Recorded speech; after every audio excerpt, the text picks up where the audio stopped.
भाजपमध्ये विधान परिषदेसाठी मोठी रस्सीखेच असल्याचं काल माध्यमांनी सांगितलं आणि त्यानंतर भाजपमधून नेमकी नावे कोणती चर्चेत आहेत विधान परिषदेसाठी याची माहिती आपण काल दिली। मंडळी, सध्या एकनाथ शिंदे यांच्या गोटातून देखील विधान परिषदेसाठी महत्त्वाची 5 नावे मोठ्या चर्चेत आहेत आणि या नावांमधील शिंदेंच्या 2 नेत्यांनी तर शिंदेंचं राजकारणातील मैदान मोठ्या प्रमाणात गाजवलं असल्याने त्यांच्या नावावर शिक्कामोर्तब होऊ शकतो असं राजकीय वर्तुळात म्हटलं जातंय। त्यामुळे शिंदेंच्या सेनेतून विधान परिषदेवर जाण्यासाठी कुणाला संधी मिळू शकते। शिंदेंकडे विधान परिषदेच्या 2 जागा आहेत, मात्र त्यात चर्चेत असणारी ती 5 नावे कोणती आणि यातही शिंदेंचा महत्त्वाचा मोहरा कोणता आहे हेच या व्हिडिओच्या माध्यमातून आपण जाणून घेणार आहोत।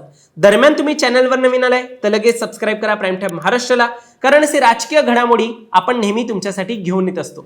तर मंडळी, विधानसभेतील संख्याबळ पाहता 9 पैकी भाजपच्या वाट्याला 5 आणि एकनाथ शिंदे यांच्या शिवसेनेच्या वाटेला 2 तर अजित पवार यांच्या राष्ट्रवादी काँग्रेसच्या वाट्याला 1 जागा येणार आहे आणि दुसरीकडे आहे महाविकास आघाडी, त्यांच्या वाट्याला संपूर्ण महाविकास आघाडीच्या वाट्याला 1 जागा येण्याची शक्यता आहे।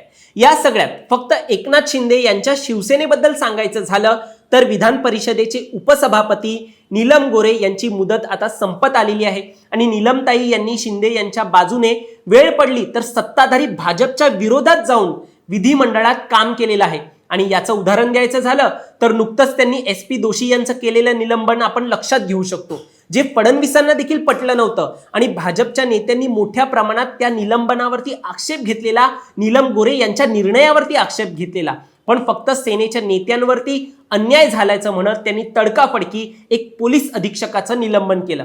विधिमंडळात त्यांनी ठाकरेंना देखील निरोपाच्या भाषणात टोले लावले असल्याने असा मोहरा एकनाथ शिंदे विधान परिषदेत पुन्हा पाठवणं पसंत करतील, परंतु जे दोषी यांचं निलंबन झालंय त्यामुळे मुख्यमंत्री फडणवीस नाराज असल्याच्या बातम्या आहेत आणि अशातच फडणवीसांची अजून नाराजी ओढवून गोरे यांना विधान परिषदेत पाठवणं थोडं कठीण दिसतंय, कारण भाजप त्यांना सपोर्ट करेल का हा प्रश्न आहे। गोरे यांच्या सोबतच मुंबईतील शिवसेनेच्या प्रवक्त्या शीतल म्हात्रे देखील स्पर्धेत आहेत। त्यांनी देखील एक प्रवक्ते म्हणून ठाकरेंच्या सेनेला शिंगावर घेण्याचं काम नेहमी केलेलं आहे, पण यावेळी महिला नेत्या एकनाथ शिंदे परिषदेवर पाठवणं योग्य समजतील का हा देखील प्रश्न आहे, कारण नुकतंच राज्यसभेवर एकनाथ शिंदे यांनी महिला नेत्या ज्योती वाघमारे यांची निवड केली होती, परंतु मुंबईचे महापौर महिला नेत्या आहेत, मुंबईचे आयुक्त देखील महिला असली पाहिजे असं मागच्याच काही दिवसात ठरवलं गेलंय। शिंदेंनी विधानसभेला देखील त्यांचे 2 महिला निवडून आणलेले आहेत, त्यामुळे यावेळी विधान परिषदेवर आपला मोहरा पाठवताना समतोल राखण्याचा प्रयत्न शिंदे करू शकतात। त्यामुळे म्हात्रे आणि गोरे अशी स्पर्धा रंगेल का हा देखील एक प्रश्न आहे आणि ते देखील आपल्याला पुढे जाऊनच समजेल की महिला नेत्या या विधान परिषदेवरती जाणार आहेत का। मंडळी, विधान परिषदेसाठी शिंदे यांच्याकडे अजून एक महत्त्वाचा मोहरा असल्याचं म्हटलं जातंय। विधान परिषदेसाठी गोरे आणि म्हात्रे यांच्यानंतर कुणाचं नाव चर्चेत असेल तर ते आहे अरुण सावंत यांचं नाव। अरुण सावंत यांच्याबद्दल सांगायचं झालं तर ते देखील सेनेचे प्रवक्ते पद भूषवतात। दहिसर विधानसभेत त्यांचा राजकीय दबदबा असल्याचं म्हटलं जातं। दहिसरमधील विधानसभेची जागा महायुतीत भाजपला गेली होती, त्यांना विधानसभेत शिंदेंकडून त्यामुळे संधी मिळाली नाही।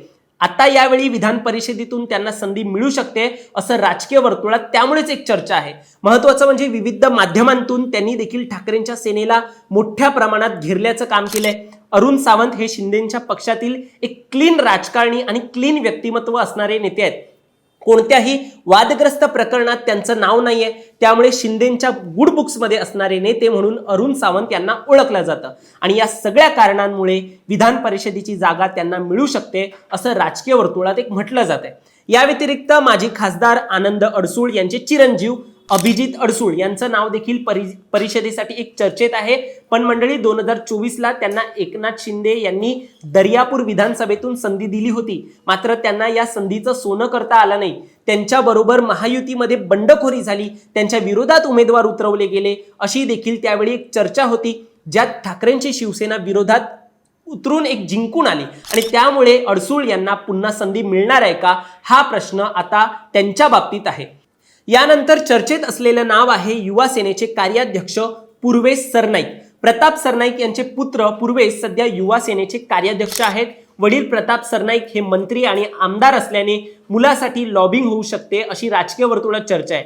या अगोदर पूर्वेश यांनी ठाण्यात नगरसेवक पदासाठी निवडणूक लढवण्याचं ठरवलं होतं, पण ऐनवेळी पूर्वेश सरनाईक यांनी माघार घेतली. आता पूर्वेश हे नगरसेवक पदासाठी लढले नाही, पण डायरेक्ट MLC साठी जात असतील तर अनुभवानुसार शिंदे त्यांचा विचार करतील का, हा प्रश्न त्यांच्या बाबतीत असेल. सध्या सेनेला आक्रमक नेता विधान परिषदेत हवाय.